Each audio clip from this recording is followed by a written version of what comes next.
Ladies and gentlemen, it won't come to you as a surprise because not once, not twice, but we have forgotten the number of times Pakistan and Pakistan's propaganda, false news has been exposed not just by India but across the globe, and that's why Pakistan's call for neutral investigation into the Pahalgam terror attack completely stands exposed. It is a farce, and that has to be called out.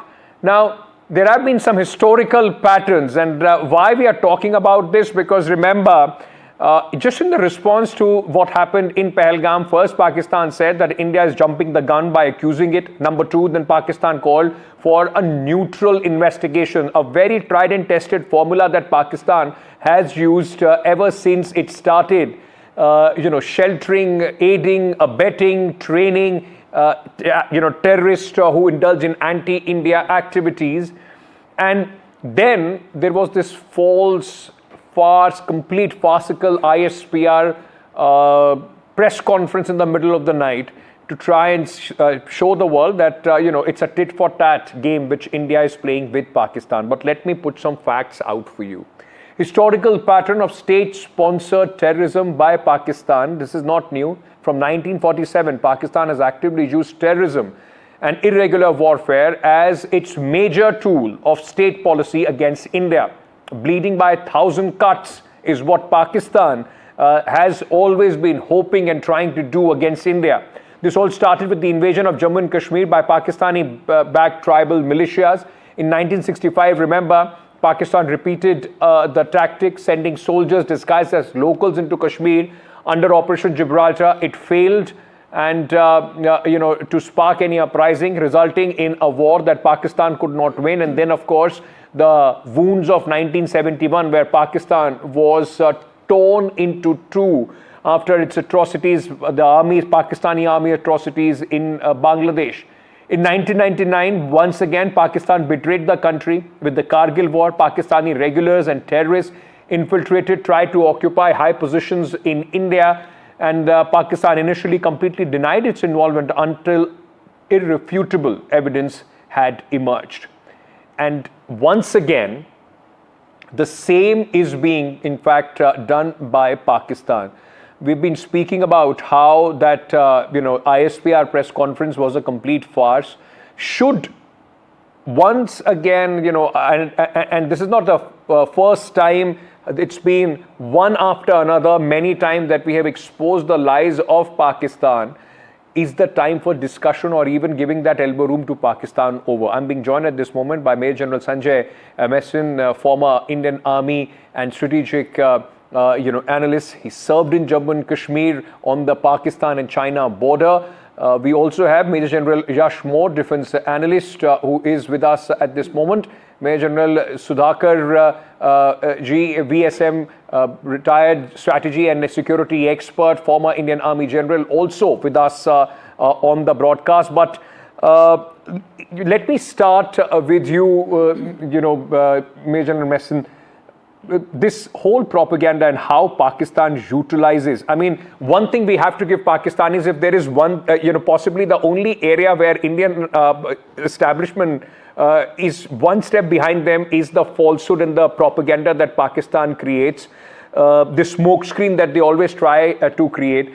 And can, after being exposed multiple times on how Pakistan behaves in and indulges in anti-India activity, does this call for a neutral investigation where Pakistan is also involved, and some neutral agency or some other country is also involved? Should India even consider that as serious? Ankit, no way. We should not even consider it. And you have given a very good historical background. In fact, in 71, they resorted to terrorism against their own people in East Pakistan, the then Bengalis over there. And they have been doing this in India since 1947. And not only that, they have been doing it very successfully in Balochistan. Balochistan was the only state which was granted autonomy, and for 227 days, Balochistan had their independence. And again, Pakistan Major General Akbar Khan, he led an invasion there and forced them to sign it. Again, an act of terrorism. In Kashmir, that same Major General did in October 47. So what I'm trying to highlight is terrorism is their DNA, and they will continue to do so, and they are the epicenter of terrorism in the entire world. 9/11 was conceived and planned in Pakistan. Majority of the terrorists were from Pakistan. And where was Bin Laden hiding? Again, they want a proof. And I think now we should learn the American way. They know where Bin Laden was hiding, and they sorted him out. They destroyed him, and you know the operation. I think now for high time, India need not get any proof, too much of proof and too much of decency by our country. Now we have to go on a full throttle and strangulate this country the way we have been doing it very successfully on the diplomatic front, economic front, political front, and also of course the holding on the Indus Water Treaty in abeyance. I think these have sent major signals, and today entire world is with us, maybe except Turkey and China. They will only make symbolic statement. So Pakistan, now we are resorting to strategic strangulation. Right. And thereafter, I think we have to do the military part of it, which is the most important. That is up to us when we do it. Right. We need to strangulate them, and you know this state-sponsored terrorism from Pakistan shall not and cannot be accepted by India. Absolutely. I mean, business can't be as usual as far as Pakistan is concerned. This whole, Major General Moore, let me ask you this. This terror military complex that Pakistan very successfully has, harbored, made, for their sinister plans against India. At this moment, there is also an attempt by Pakistan, ISI and the ISPR to try and show that, well, this is a tactic that both these countries employ. India is also fanning terrorism in Balochistan, according to them. Hence, what we do in Kashmir is fair and square. They do this press conference in the middle of the night, ISPR, and then they come out with some doctored evidence which have been proven absolutely false, sir. Yeah, Ankit, firstly, we have called the Pakistani bluff many times. And in this entire thing, in fact, one of the graphics you need to change of 1999 Kargil war, there were no terrorists, all absolutely regular. It was we somehow played into their hands in the initial part, but once the Musharraf tapes were out, the whole world saw that it was there was no terrorist. All of them were Pakistani regulars who took part or who entered our territory. And then you know what happened to them. Now, coming to the present state and also what happened in Pulwama or Bin Laden getting caught there. See, in this entire thing, we need to somehow isolate the Pakistan army, the military, the terror factory that the military runs. The Pakistan military, the only way they can control, because they're fighting a losing battle in Balochistan, they're buying it very badly there. In Khyber Pakhtunkhwa, the average rate of casualties is 5 to 6 every day. Much more than probably any other country involved in any counter-terror operation. So that is going on. Their relations with Taliban are in very bad state. So the strategic depth there is to talk of is no longer there. Iran is much closer to India than it ever was, and there are a lot of issues with the Iranians also. And within Pakistan, the ethnic issues, ethno-nationalism, which keeps raising its head. So all that is on one side. Pakistan army is, I must tell you, I'm making a very bold statement, is one of the most insecure institutions. I don't know why we don't understand the Pakistan army. They are most disliked organization in their own country, and they are most insecure. And this I can tell you by large number of interaction wherever I've had or I've seen the Pakistan military officers. Their headquarters they're really fortresses, because they fear attacks by Tehreek-e-Taliban. The entire terror factory went into two parts. One which was controlled by ISI, where Lashkar-e-Toiba is the lead agency. TRF is a fallout of that, and Jaish-e-Mohammed. Yes. But there are organizations like Tehreek-e-Taliban Pakistan, which are getting after the Pakistan military. Absolutely. So in this entire thing, as we bring out the falsehood of the Pakistan, we must isolate the Pakistan military, their leadership. Absolutely, because one thing is very, very clear, and it is something which is a historical fact for a country. When it was made, it inherited 33% of the erstwhile British army, with a population which it had at that point of time was only 17%. So in proportion, it was a country which had a bigger army, and they did not know what to do. So their only objective was, they defined themselves as anti-India. Major General Sudhakar, let me bring you in at this moment, sir. Like I've been saying, for many countries, there is an army. For Pakistan, there is an army which has a country. I mean, that's the possibly difference that we are talking about between both India and Pakistan. But I just want to take you and go one by one to these evidence which have been which have come out of the Pakistan's fakery, which has been exposed of the press conference which was hurriedly called, because Pakistan, sir, is trying to project as if that India is also using terror on Pakistani soil. So it's a battle of equal which is taking place. What they do in Jammu Kashmir is what India is doing in Baluchistan. Pakistan produced one WhatsApp call recording of the alleged terrorist, which was captured in Pakistan, which Pakistan Army's own admission was on April 25th.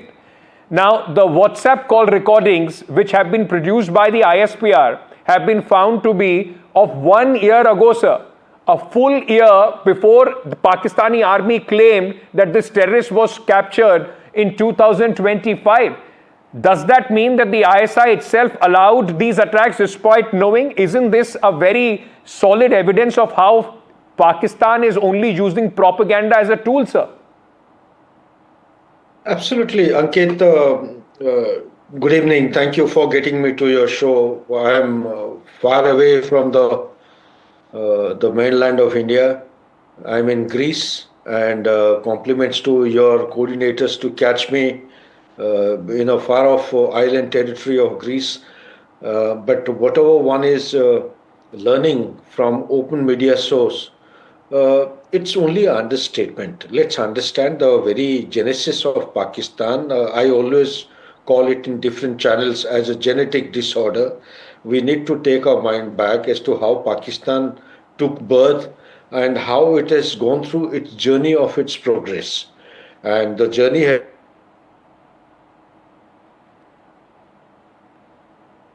I think